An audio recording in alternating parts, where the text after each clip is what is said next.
Harry disentangled himself from Ron and got to his feet.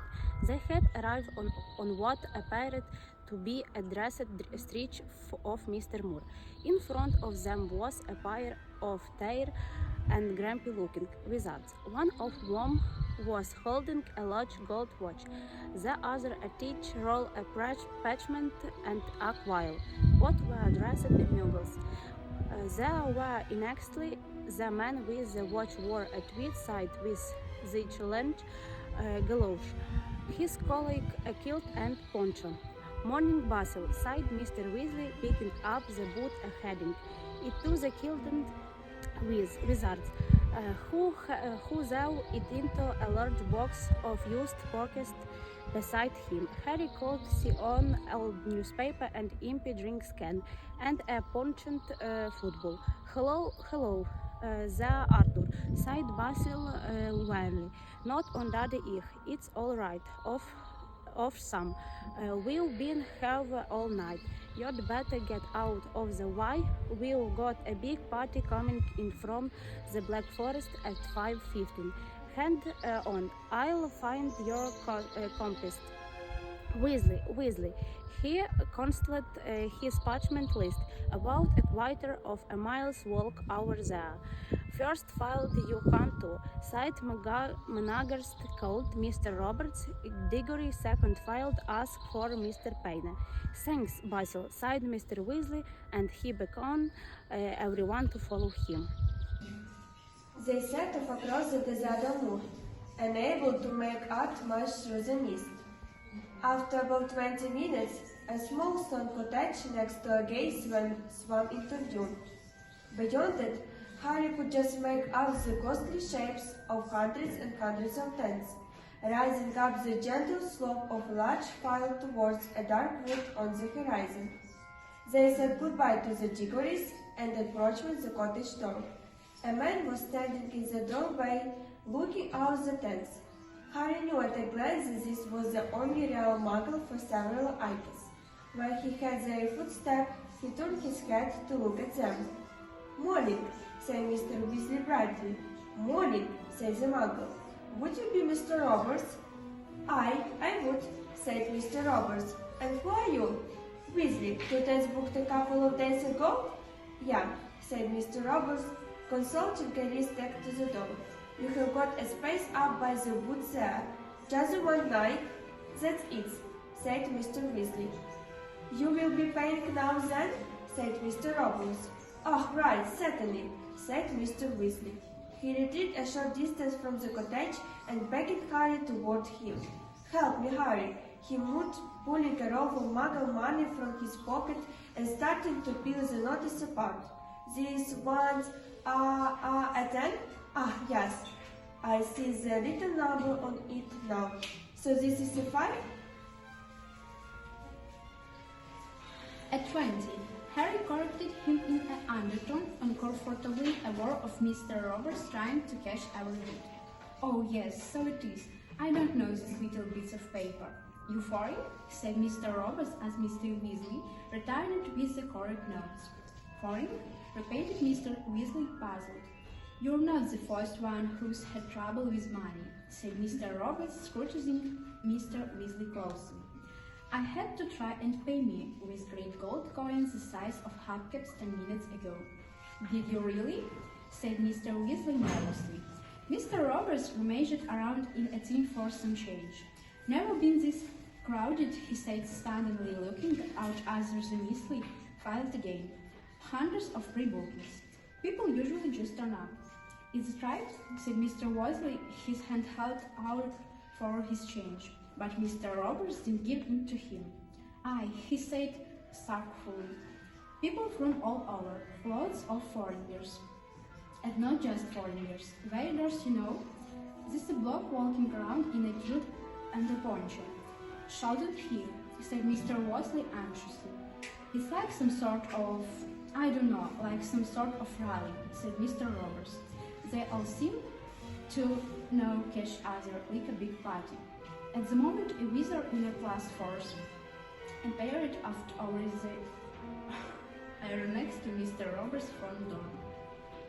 Oblivion, he said sharply, pointing his wand at Mr. Roberts.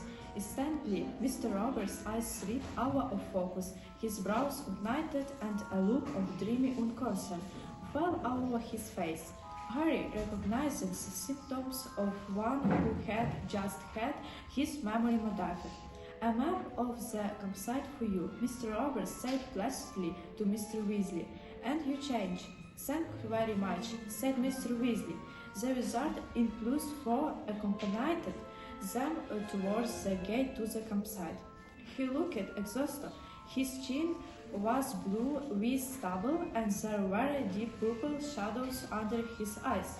"Also hour of a shot of Mr. Roberts," he muttered to Mr. Weasley.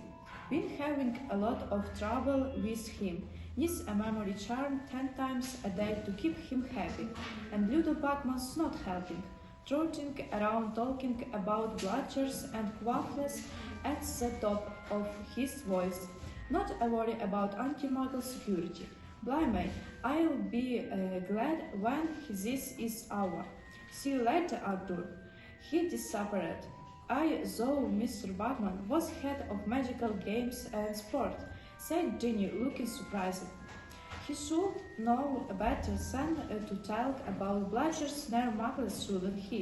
"He should," said Mr. Weasley, smiling and leading them through the gates into the campsite. But Ludo always been a bit lax about security. He couldn't wish for a more enthusiastic head of the sport department, so he played Quidditch for England himself, you know, and he was the best batter and wingborne wasp ever had. They tracked up the misty field between long rows of tents. Most looked almost ordinary. Their owners had clearly tried to make them as muggle-like as possible, but had slipped up by adding chimneys or balconies or weather vanes. However, here at there was a tent so obviously magical that Harry could hardly be surprised that Mr. Roberts was getting suspicious. Halfway up the field stood an extravagant confection of striped silk, like a miniature palace, with several leaf peacock teased, and at the entrance a little further or they passed a tent that had 3 floors and several turrets, and a short way beyond that was a tent that had a front garden attacked, complete with birthday bus, sundial, and fountain. "Always the same," said Mr. Weasley, smiling. "We can't receipt, showing of when we get together. Oh, here we are, look, this is us." They had reached the very edge of the wood at the top of the field, and here was empty space with a small sign hammered into the ground that read Weasley. "Couldn't have a better spot," said Mr. Weasley happily. "The field of just on the other side of wood there. We're as close as we could be." He hoisted his backpack from his shoulders. "Right, he has exactly. No magic allowed, strictly speaking, not when we're out in these numbers. On Muggle land, we'll be putting this tent up hand. Shouldn't be too difficult. Muggles to it all the time. Here, Harry, where do you reckon we should start?" Never taken him on any kind of holiday, preferring to leave him with Mr. Fig, an old neighbor. However, he and Hermione worked out where most of the police and packs should go, and talked to Mr. Weasley was more of a hindrance than a help, because he got thoroughly overexcited when it came to use the mallet. They finally managed to erect a pair of shabby two-man tents. All of them started back to admire their handiwork, nobody looking at the tents wall was they belonged to wizards. Harry thought, but the trouble was that only Bill, Charlie, and Percy arrived. They would be a party of 10.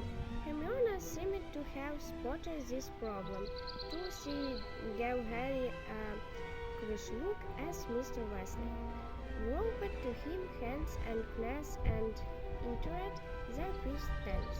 "Will be a bad cramped," he called, "but I think we'll all squeeze in. Come and have a look." Harry bent down, ducked under the tent's flap, and filled his jab grove. He had walked into what looked like an old-fashioned, three-roomed flat, complete with bathroom and heater. Oddly enough, it was fashioned in exactly the same sort of style as Mr. Fick's. There were crocketed covers on the mishmashed chairs and a strong smell of cat's glue. "It's not for long sake, Mr. Wesley, borne his belt patch with a hungrist and pairing in at the four bunk beds that stood in the bedrooms. I borrowed this from parking in the office. Doesn't come much anymore, poor fellow. Has got lumbago."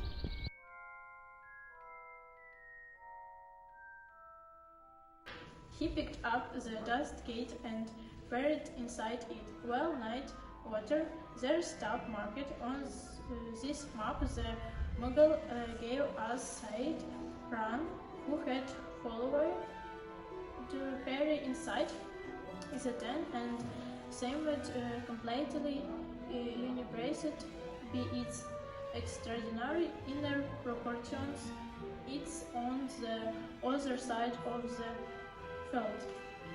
"Well, we don't you happy Aunt Hermione go and get us some water then?" Mr. Weasley handed over the kettle and couple of sockpans, "and the rest of us will get some wood for a fire." "But very good on Owen," said Ron. "He can't we just run and Muggle security," said Mr. Weasley, his face seeing which anticipation when real Muggle camp. They cook on first outdoors live scene, then at it. After a quick tour of the girl tent, which was slightly smaller than the boys, though without the smell of cats, Harry, Ron and Hermione set off across the campsite with the gate and sockpans, now with the sun never rise and the mist lifting. They could see the city of tennis that serrated in every direction. They made their way slowly, though the rose staring erratically around. It was only just dawning on Harry how many witches and wizards there must be in the world.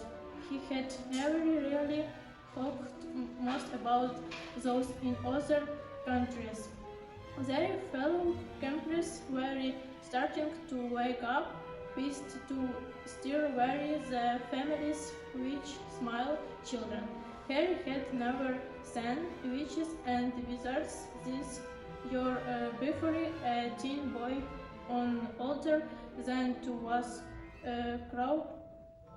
crouched outside like a permorid shepherd tent, holding a wand and poking happily at a slate in the grass which was swelling slowly to the day of a solemn as they drove a level which his mother came hurrying out of the dance.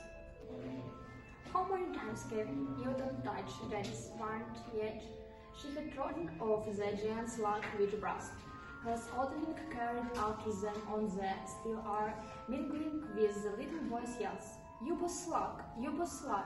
A short while further of they saw two little witches, barely older than Gary, women riding toy broomsticks which was only bright enough for the girls' toys to skim to daily glass. A ministry wizard had already spotted them as he hurried past Harry, Ron and Hermione. He muttered distractedly. Inward daylight, parents having him lie in ice-doors. He and the adult without and witches were emerging from their tents and starting to cook breakfast. Some with fortuny look around them, conjured fears with their wands. Others were stirring matches with dubious looks on their faces as those sure this couldn't work. Three African wizards sat in serious conversation, all of them wearing long white robes and roasting what looked like a rabbit on a bright purple fire, while a group of middle-aged American witches sat gossiping happily beneath a spangled banner stretched between their tents, which read, "The Salem Witches Institute." Harry caught snatches of conversation in strange languages from the inside of things they were passing, and though he couldn't understand a single word, the tone of every single voice was excited. It is my eyes, or has everything gone green? Said Ron. It wasn't just Ron's eyes.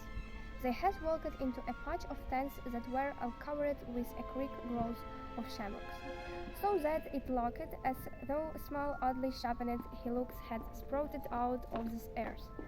Grinning face could be seen under those which had their flaps open, when, from behind them, they heard their names.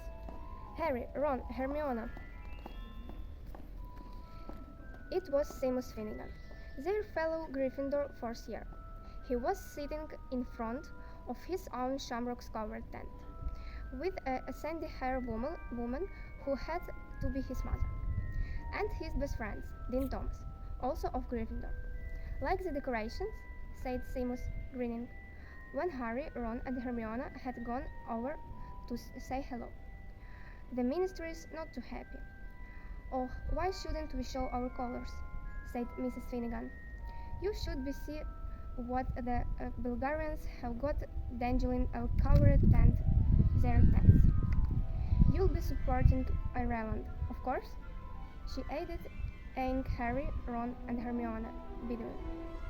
When they had assured her that they were indeed supporting Ireland, they set off again, though, as Ron said, like we say anything else, surrounded by that lot. I wonder what the Bulgarians have got dangling all over their tents, said Hermione. Let's go and have a look, said Harry, pointing to a large patch of tents afield where the Bulgarians' flag, red, green, and white, was fluttering the breeze. The tents here had not been bedecked with plant life, but each and every one of them had the same poster attached to it, a poster of a very surly face with heavy black eyebrows. The picture was of course moving, but all it did was blink and scowl. Crumb, said Ron quietly. What? Said Hermione. Crumb, said Ron. Victor Crumb, the Bulgarian seeker.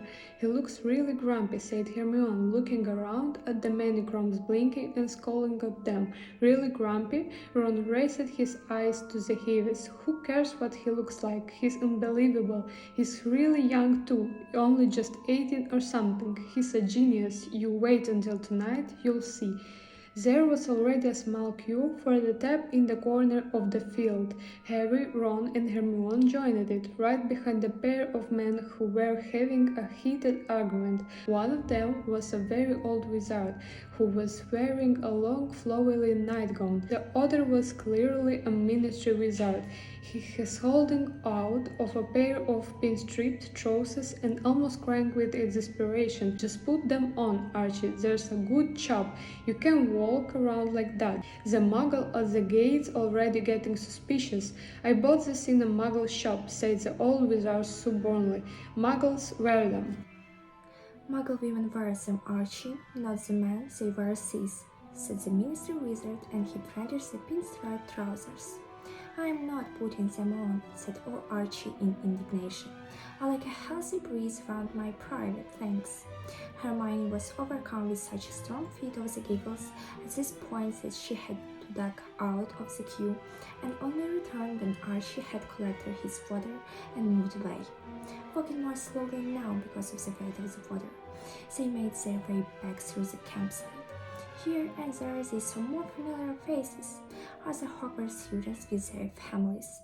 Oliver Wood, the old captain of Harry's house Quidditch team, who had just left Hogwarts, dragged Harry over to his parents' stand to introduce him and told him excitedly that he had just been signed to the Puddlemere United Reserve team. Next they were headed by Ernie Macmillan, a Hufflepuff fourth year, and a little farther on they saw Cho Chan, a very pretty girl who played Sigurd on the Ravenclaw team. She waved and smiled at Harry, who slopped quite a lot of water down his front as he waved back. More to stop Ron from smirking than anything, Harry hurriedly pointed out a large group of teenagers whom he had never seen before. Who do you reckon they are? He said. They don't go to Hogwarts, do they? Mr. Crouch raised his eyebrows at Bagman. We agreed not to make the announcement until the details. Oh, details, said Bagman, waving the word away, like a cloud of midges. They've said, haven't they? They agreed, haven't they? I bet you anything. These kids will know soon enough anyway. I mean it happening at Hogwarts. Ludo, we need to meet the Bulgarians, you know, said Mr. Crouch sharply, cutting Bagman's remark short. Thank you for the tea, Weatherby. He pushed his undrinking tea back at Percy and waited for Ludo to raise.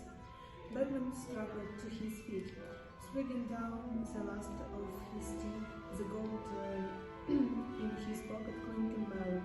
See you all later, he said. You'll be up in the top box with me. I'm commentating. He waved, but Crouch nodded quickly, and both of them separated. What's happening at Hogwarts, Dad? Said Fred at once. What were they talking about? You'll find out soon enough, said Mr. Wesley, smiling. It's classified information until such time as the ministry decides to release it, said Percy stiffly. Mr. Crouch was quite right not to disclose it. Suppose they go to some foreign school, said Ron. I know there are others. Never meet anyone who went to one side. Bill had a conference at a school in Pleasant. This was years and years ago, and he won't go to on an experiencing trip, but Mom and Dad can't afford it. His friends got all offended when he said he was going and set him a church hat. I made his ears shine up. Harry laughed, but did voice the amazing. He felt at hearing about other wizarding schools. He supported not that he self replacing to so money. He has been stupid never to realize that Hogwarts can't be the only one. He glanced at Hermione, who looked utterly university by the information. No, didn't. She had run across the news about years wizarding schools in some book on there. You will be again, said Georg when they finally go back to the waning teens. Meet a few people, said Ron, setting the water down. You will not go that fire started yet? Didn't. Having fun with the matching, said Fred. Mr. Wallace was having no sizes of all in light the fire, but it wasn't her lack of universe. Oops, he said as the menace no light a match and promptly drove in as surprise. Come here, Mr. Weasley, said Hermione, kindly taking the box from him and starting to show him how to do it properly. At last, They got the fire lit, so it was at least another hour before it was hot enough to cook anything. There was plenty to watch while they waited.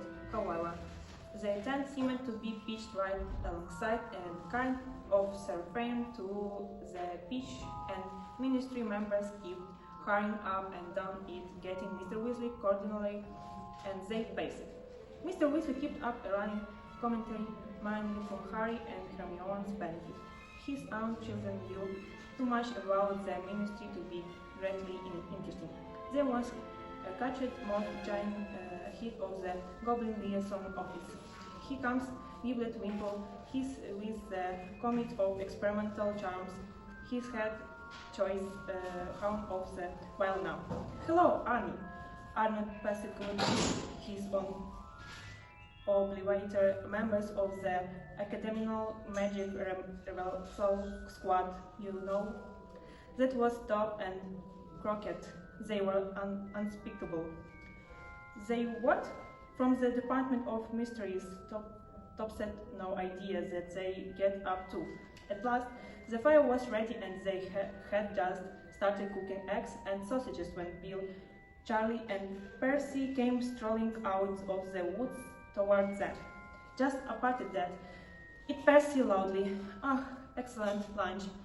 They was halfway thought their place of sausages and eggs when Mr. Weasley jumped to his feet, waiting and grinning at the man who was turning towards them. "Aha," he said, "the man of the moment. Ludo." Ludo Bagman was easily the most knightable person Harry had seen so far, even including all Archie in his flowered nightdress. He was wearing gold Quidditch robes in 6 horizontal sprites of bright yellow and black. An enormous picture of a wasp was splashed across his chest. He had the look of a powerfully built man once splashed to sit. The ropes were stretched timely across a large belly he surely had not had in the day when he had played Quidditch for England.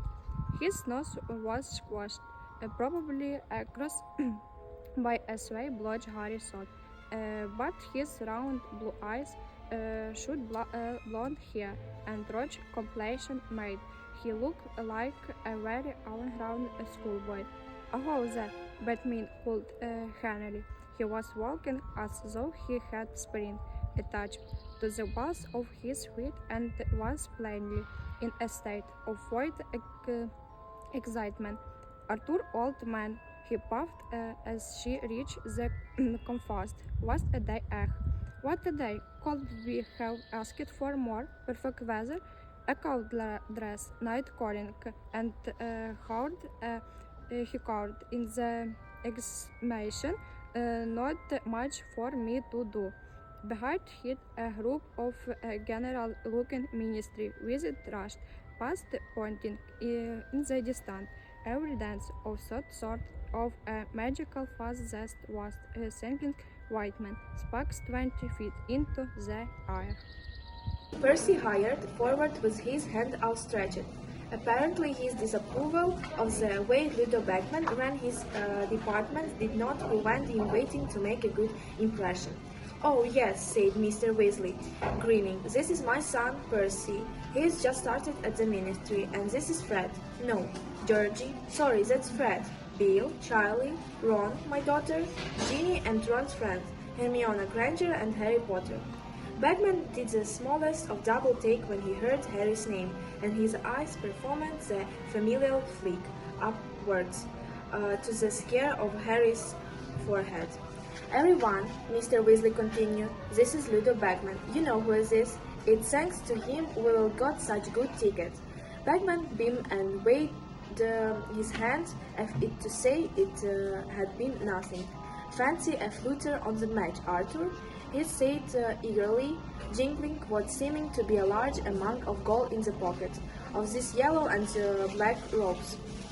"I've already got Robbie Potter, but beating me Bulgery will score first. I offered him nice odds.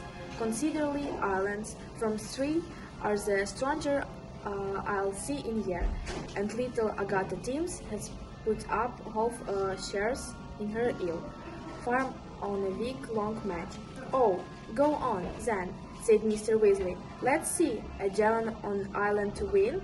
"A gallon?" Ludo Bagman looked slightly disappointed, but recovered himself. Very well. Any other takes?" "They are a bit young to be gambling," said Mr. Weasley. "Molly wouldn't like."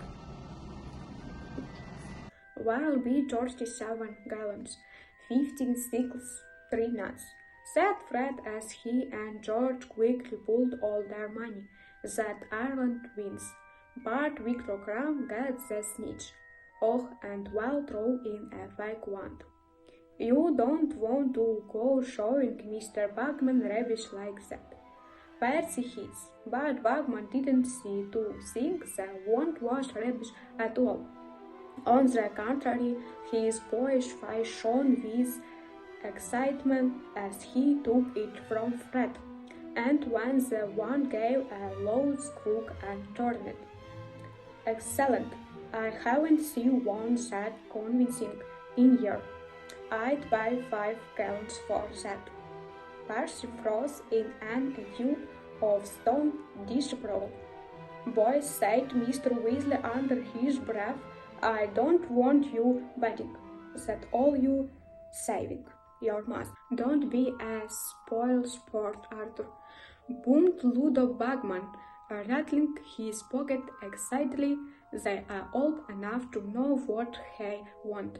You reckon Ireland will win, but Crumb gets the snitch? Not a chance, boys, not a chance. I will give you excellent odds on that one. Well, add 5 gallons for the funny wand, then, shall we?" Mr. Weasley looked on helplessly as Ludo Bagman whipped out a notebook and quill and began jotting down the twins' nails. "Cheers," eyed George, taking the slip of parchment Bagman handed him and tucking it away into the front of his robes. Bagman turned most cheerfully back to Mr. Weasley. "Couldn't do me, I brief. I suppose in Kinning and yes of for wildly approach. My Bulgarian oppositive numbers making difficulties, and I can understand effort his side. Whiteley be able to sort it out. He speaks about 150 languages." Mr. Crumb sighed Percy, suddenly abandoning his look of progressive disapproval and positively breaking which experiment. "He speaks over 200, Marnish and Gobbledygook and Troll. Anyone can speak Troll," sighed Fred dismissively. "All you have to do is point and grunt." Percy then Fred an extremely nasty look and stocked the Virogrose to bring the kettle back to the boil. "Any news of Bertha Jorkins yet, Lido?" Mr. Weasley asked as Bagman settled himself down on the glass beside them all. "Not ideally, sighed Bagman, comfortable but chill turned up. Poor old Bertha, memory like a leaky cauldron and no sense of differentiation. Lost, you take my word for it, she wasn't back into the office sometime in October. This is still true. You don't think he speaks bedtime to send someone to look for him?" Mr. Weasley sucked tentatively, and Percy sounded back by his tea. Partly Crouch kept side that side back by his Roland, yes, evidently innocently, but we really can't space anyone at the moment of talk of the Devonshire party. A wizard had just apparated at their fireside, and he could not have made more of a contrast with Ludo Bagman, sprawled on the grass in his old wasp robes. Barty Crouch was a stiff, upright, elderly man, dressed in an impeccable crisp suit and tie. The painting in his short grey hair was almost naturally spread, and his narrow toothbrush moustache looked as he trimmed it using a slide rail. His shoes were very well, heavily polished. Harry could see at once why Percy idolized him. Percy was a great believer in rigidly following rules, and Mr. Crouch had complained with the rule about Michael grazing so thoroughly that he could have passed for a bank manager. Harry doubted when Uncle Vernon would have spotted him for what he really was. Pull up a bit of grease, Barry, said Ludo, broadly patting the ground beside him. No, thank you, Ludo, said Grouch, and there was a bit of impatience in his voice. I've been looking for you every day. The Bulgarians are insisting we add another 12 seats to the top box. Oh, he's that after, said Bagman. I thought the champ was spent to borrow a pair of tweezers, a bit of a strong assent. Mr. Crouch sent Percy Bresley sink into a kind of halberd that made him look a hunchback. Would you like a cup of tea? Oh, said Mr. Crouch, looking over at Percy in mild surprise. Yes, thank you, Weatherby. Fred and George jogged into own cups. Percy very pink around the ears, beside himself with the kettle. Oh, and I've been wanted a word with you too, Arthur, said Mr. Crouch, his sharp eyes falling upon Mr. Weasley. Ali bashes on the words. He wants a word with you about your embrace of flying carpets. Mr. Weasley had a deep sleep. I sent him an oven about the dust last week. If I've told him once, I've told him 100 times. Carpets are defined as a Muggle artifacts by the Registry of Proscribed Triangle Object. But will he listen? I doubled it, said Mr. Crouch, accepting a cup from Percy. He's desperate of export here. Will they never replace brooms in Britain, will they? Said Bagman. Alice thinks there's a niche in the market for a family vehicle, said Mr. Crouch. I remember my grandfather had an Axminister that could sit 12, but that was before carpets were banned, of course. He spoke as though he wanted to leave nobody in any doubt that all his ancestors had abided strictly by the law. So, been keeping busy, Batty, said Bagman gravely. Fairly, said Mr. Crouch, dryly. Organizing parties across 5 continents is no mean feat, Ludo. I expect you'll both be glad when this is over, said Mr. Weasley. Ludo Bagman looked shocked. Glad. Don't know where I've had more fun. Still, it's known as thought we haven't got anything to look forward to, ex-Batty. Plenty left to organize. Mr. Crouch raised his eyebrows at Bagman. We agreed not to make the announcement until the all details. Oh, details, said Bagman, waving the word away, like a cloud of midges. They've said, haven't they agreed, haven't they? I bet you anything. These kids will know soon enough anyway. I mean it happening at Hogwarts. Ludo, we need to meet the Bulgarians, you know, said Mr. Crouch sharply, cutting Bagman's long short.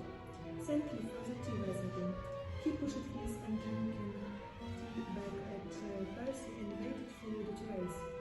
Bagman struggled to his feet, swigging down the last of his tea, the gold in his pocket clinking well. See you all later, he said. You'll be up in the top box with me. I'm commentating. He waved. Barty Crouch nodded curtly, and both of them disapparated. What's happening at Hogwarts, Dad? said Fred at once. What were they talking about? You'll find out soon enough, said Mr. Wesley, smiling. If could feed information until such time as the minister decides to release it, said Percy stiffly. Mr. Crouch was quite right not to disclose it. Oh, shut up the buzzer, you sighed Fred. A sense of excitement rose like a palpable cloud over the campsite. As the afternoon wore on, by dusk the still summer air itself seemed to be quivering with anticipation, and ask darkness spread like a curtain over the thousands of waiting wizards. The last vestiges of pretense disappeared. The ministry seemed to have woven to the inevitable and stopped fighting the things of blatant magic now breaking out everywhere. Salesmen were operating every few feet, carrying troughs and pushing carts full of extraordinary merchandise. There are luminous rosettes, green for Ireland, red for Bulgaria, with were sculling the names of the players, pointed green hats bedecked with dancing shamrocks, Bulgarian scarves adorned with lions that really roared, flags from both countries with played their national anthems as they were woven. There are tiny models of firebolts which really flav and collectible figure of famous players with strolled across the palm of your hand, preening themselves. Been sewing my pocket money all summer for this, Ron told Harry as they the Hermione strolled the salesman buying souvenirs. Those Ron pursued himself a dancing shamrock hat and a large green roses. He also bought a small figure of Victor Krum, the Bulgaria Sekir, the miniature Krum walked backwards and forwards over Ron's hand, hovering up at the green roses above him. Wow, look at the sight, Harry, hurrying over to a cart, pilot hick with what looked like brass binoculars, expert what they were, covered in all sorts of weight, knobs and dials. Achilles, said the South Wizard eagerly. You can replay action, slow everything down, and say flash up, apply by play, break down if you need it. Working, 10 gallons each. Wish I hadn't but this now, said Ron, shrieked at his dancing shamrock, head and gazing longingly at the Achilles. 3 peers, said Harry firmly to the wizard. No, don't bother, said Ron, going red. He was always touchy about the fact that Harry, who had inherited a small fortune from his parents, had much more money than he did. You won't be getting anything for Christmas, Harry told him, thrusting Achilles into his and Hermione's hands. For about 10 years, mind. Fair enough, said Ron, grinning. Oh, thanks, Harry, said Hermione, and I'll get us some programs. Look. Their money bags considerably lighter than went back to the tents. Billy, Charlie, and Ginny were all sporting green roses too, and Mr. Weasley carried an Irish flag. Fred and George had no souvenirs, that they had given Bagman all their gold, and they a deep, booming hung something somewhere beyond the wood. And at once green and red lighters blazed into life in the trees, lighting a path to the field. It's time, said Mr. Weasley, looking as excited as any of them. Come on, let's go.